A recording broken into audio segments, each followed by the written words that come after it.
Today we will be discussing an introduction to metric units. The metric system is what is used pretty much in the entire world except for America. Except in America, we do use the metric system a lot in science. So this is where you will be using that predominantly. So we do have length, weight, and capacity. So length, we have the smallest unit, a millimeter. It's about the thickness of a dime, okay? Or even the thickness of this paper clip. That is about 1 millimeter thick. Then we have a centimeter. And a centimeter is about the width of one of your fingernails. My pinky fingernail is 1 centimeter long, wide. A decimeter. Now a decimeter, here are the abbreviations, mm, cm, and we're on dm, decimeter. Old school would be a CD case. So back in the day we bought CDs and it came in a plastic case, which was about a square. It was about 10 centimeters wide. In our classroom, our calculators are approximately a decimeter long. Then we have what's called a meter. That's M. That is the basis for all of our length. And you've used meter sticks in the past. Sometimes you call them yardsticks. Meter sticks are a little differently.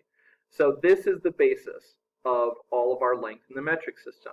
And just for comparison, for those of you who sleep on a twin bed, kind of a bed made for one person, this is how wide it is.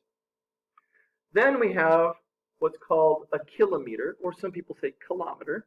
Either is appropriate. It is abbreviated km. And if you live in the city and you live on a block, a city block, if you went all the way around that block, that is about a kilometer.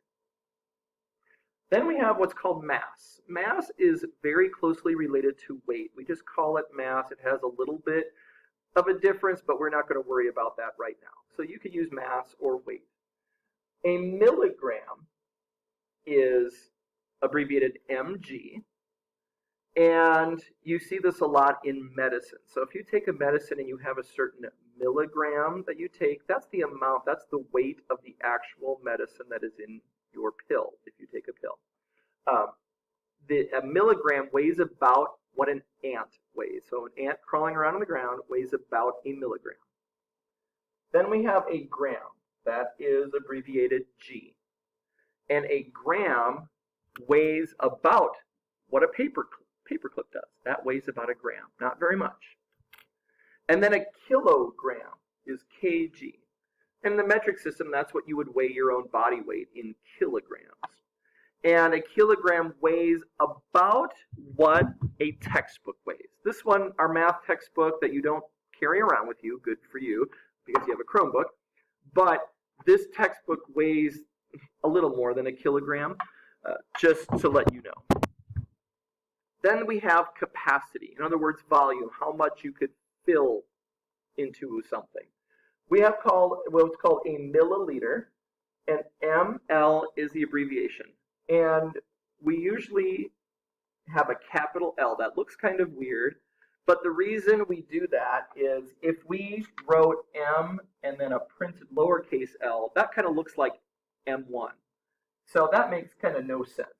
So ml, and that is about the amount of a drop of water. So if you wash your hands in the bathroom and then you do this, and you flick the drops of water, and one lands on the counter, one of those drops is about 1 milliliter. You do use that a lot in science class. And then we have a liter. That's the basis of all of our capacity. So if you have a small pitcher of water, that would be about a liter. You can buy soft drinks in a liter, like a 2 liter. You can buy a 2 liter bottle. That's the big bottles. Half of that would be a liter. You can also buy soda in just a liter jug. So that is an introduction to metric units.